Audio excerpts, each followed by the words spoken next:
João Batista cresceu já sabendo qual era o propósito de vida dele.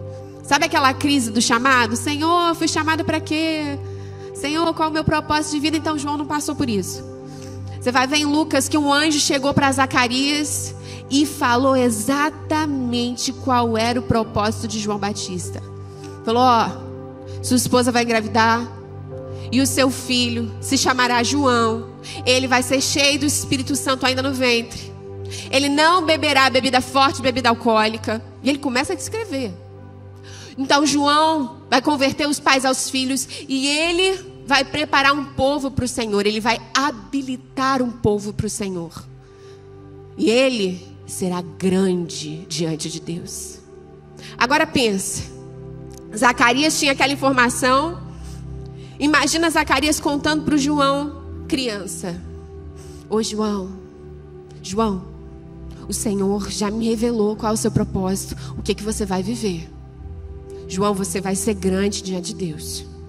João, você não está entendendo. Foram anos com o Senhor em silêncio, mas um anjo veio para falar só de você. João, você é cheio do Espírito Santo desde o ventre, João. É diferente, é diferenciado. Tem algo sobre você, João. Imagina João crescendo com essa informação. Agora associa isso, olha só. Associa isso o fato dos pais dele serem sacerdotes da linhagem de Arão. Você vê que Zacarias, quando o anjo veio, ele estava lá dentro do templo, né? Então ele era sacerdote. Então peraí, a gente tem uma informação de que João seria grande diante de Deus, que ele vinha habilitar um povo, converter os pais aos filhos, de que ele seria grande, associado ao fato de que o pai dele já trabalha, já é sacerdote. Então é natural que todos achassem que João seguiria isso. Natural que o próprio João pensasse isso. Nossa, tá bom, pai. Então é isso. Então eu vou ser sacerdote como você. Natural que João se juntasse para estudar com os grandes mestres da lei. Afinal, eu vou preparar o caminho. Eu vou habilitar um povo. Eu vou ser grande diante de Deus. Então, eu tenho que seguir aqui, ó, a linhagem. Tanto que quando ele nasceu, o que a palavra de Deus diz? Que falaram que ele ia se chamar Zacarias. Porque era o natural. Mas aí Zacarias escreve, não, o nome dele vai ser João. Ele não vai me seguir. E diante de tanta possibilidade de João ser grande diante de homens, ele podia estar com grandes mestres da lei, aprendendo para exercer o seu ministério maravilhoso que Deus revelou para o pai dele através de um anjo. João escolhe o deserto. Ele não se junta com nenhum grande mestre da lei. Ele não vira sacerdote. Não está lá no templo. Ele vai para o deserto. E essa é a primeira grande lição desse texto. Quando a gente abraça um estilo de vida de deserto, a gente começa a entender que diminuir não é rejeição. João foi para um lugar pequeno, onde não tinha um público, onde não tinha elite. João não estava no templo, estava num lugar árido, que ninguém queria estar. Como assim? Ele não era para ser grande. E o Senhor leva ele para o deserto. Um lugar pequeno, para alguém que seria grande, que teve revelação de anjo, não faz sentido. É porque diminuir não é rejeitar. A gente acha que toda vez que o Senhor nos diminui, porque Ele nos diminui, tá? Toda vez que o Senhor nos restringe, toda vez que o Senhor nos diz não, nós estamos sendo rejeitados. Ou então a gente confunde com uma batalha espiritual. Mas não é verdade. Quando Deus nos diminui, Ele está cuidando do nosso coração. Ele está nos preparando. Porque como se não bastasse João ficar 30 anos até que ele fale, até que o ministério dele comece. 30 anos, mas peraí, ele tem uma promessa. Eu imagino a gente nessa situação. Senhor, peraí, eu tenho uma promessa de que eu vou ser grande. Que história é essa? O que eu estou fazendo nesse lugar pequeno? Por que eu estou aqui? Porque o nosso coração é assim. Eu não sei se você já foi diminuído por Deus, já recebeu um não de Deus. Já teve expectativa de que algo seria grande, maravilhoso, porque você tem uma promessa de Deus sobre isso.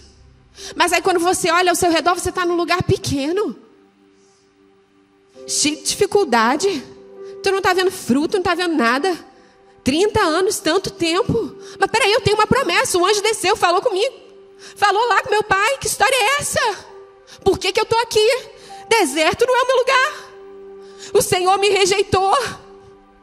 Não. Ele está só te preparando. Está hoje num lugar pequeno. Está hoje num deserto. Não faz sentido com a promessa que você tem. Faz sentido para o Senhor. Porque primeiro Ele vai curar o seu coração. Porque o Senhor não quer você distraído. Ele quer você por inteiro. Ele não aceita te dividir com nenhuma outra afeição. Ele quer você. Ele está te olhando no deserto, no lugar pequeno, no lugar árido, e fala: é aí que você tem que estar. Calma. Calma. Ano passado eu tive o privilégio de conhecer um casal de Deus que começou a sua vida com muita dignidade, muita dificuldade, sendo pedreiro, e ela uma diarista, muitos anos atrás. E hoje eles têm uma empresa gigantesca na área de reconstrução, que é referência nessa área. Você olha para eles e fala: meu Deus, é séria essa história. Sabe por quê? Quando tem uma promessa do Senhor, ainda que seja pequeno, deserto, não faça o menor sentido, quando a mão de Deus toca, acontece, não importa onde você está, onde Ele te colocou. Eu falei para vocês que essa mensagem tem me reposicionado a minha casa. E eu e meu marido, nós decidimos nos reposicionar, inclusive geograficamente. Alguns de vocês conhecem meu esposo, o pastor Freitas. Ele é pastor de rede aqui na igreja. Trabalha com o pastor Josué. Nós amamos esse lugar. Foi aqui que eu conheci meu marido. O pastor Josué fez o nosso casamento. Foi aqui que eu casei. Tive os meus filhos. O pastor Josué apresentou todos os meus 3 filhos. Eu amo esse lugar, eu tenho história com esse lugar. Mas o Senhor nos pediu para ir para um lugar menor.